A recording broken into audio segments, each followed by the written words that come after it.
This portion of CardioSource video news coverage of AHA 2010 is brought to you by Novartis Pharmaceuticals Incorporated.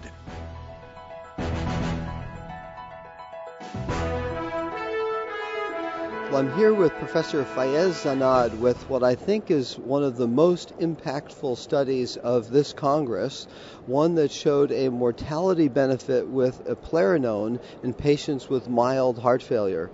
Now, this is such an important area with an agent that's been studied in more severe heart failure, but you've extended this to a very broad population. Can you say a little bit about how you came to this study emphasis? Sure. We started the late 90s with the RAL study with spironolactone, a less selective aldosterone antagonist, and this has shown a mortality benefit in patients with low ejection fraction and severe class 3 and 4 heart failure. And then in the early 2003, we have done the Ephesus study, which is the other end of the spectrum, heart failure within the context of acute coronary syndrome and low ejection fraction.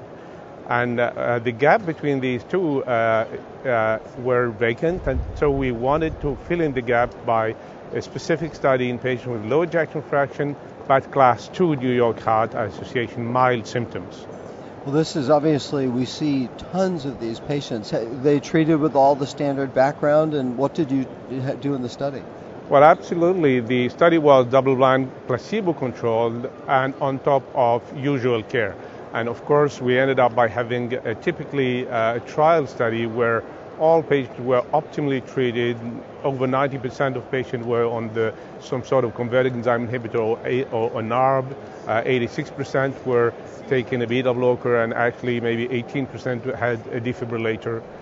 So these were patients optimally treated, and any benefit which has been shown with Eplerenone is on top of conventional treatment. Great. And then you gave Eplerenone and then had spectacular results. What dose was given? The dose started at 25 milligram and up titrated to 50, and we ended up by an average 40, so that the majority of patients went up to 50. Fewer because of EGFR and renal function stayed at 25 milligram. Terrific. And then tell us about your spectacular results. Well, the primary endpoint was cardiovascular death plus heart failure hospitalization.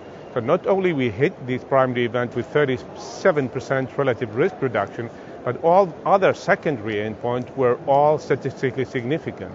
And all-cause death was decreased by 24%.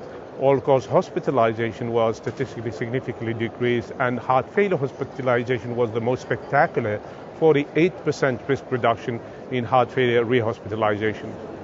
This is, again, a tremendous result, and I participated in Get With the Guidelines that looked at the old indications. We found that less than a third of patients are currently getting aldosterone blockade, and I think this may really change. What kind of patients should we go home and think about in treating with this agent? Well, typically, because this is so consistent of the result of FRAD and FSS, so it extends the spectrum of prescription of aldosterone antagonists to the whole range continuum of heart failure patients, from class 2 to the most severe, from acute heart myocardial infarction, ischemic and non-ischemic. And this is systolic heart failure, though? Absolutely. This is systolic heart failure, low ejection fraction, on top of medical treatment, and therefore, class 2, 3, and 4, now there is a huge consistency among all these results. So, therefore, the simple take-home message is that so far the cornerstones of the treatment of heart failure throughout the continuum was converted enzyme inhibitors or ARB, plus a beta blocker, and now on it should be plus an aldosterone antagonist. This is yet simple, provided EGFR was above 30, because still renal dysfunction below 30 EGFR is a contraindication to aldosterone antagonist. Terrific. Well, thank you. This is a great take-home message. This is a message I will take home, and I hope that you've enjoyed this interview, and look for all the details on CardioSource. I'm Chris Cannon for CardioSource Video News.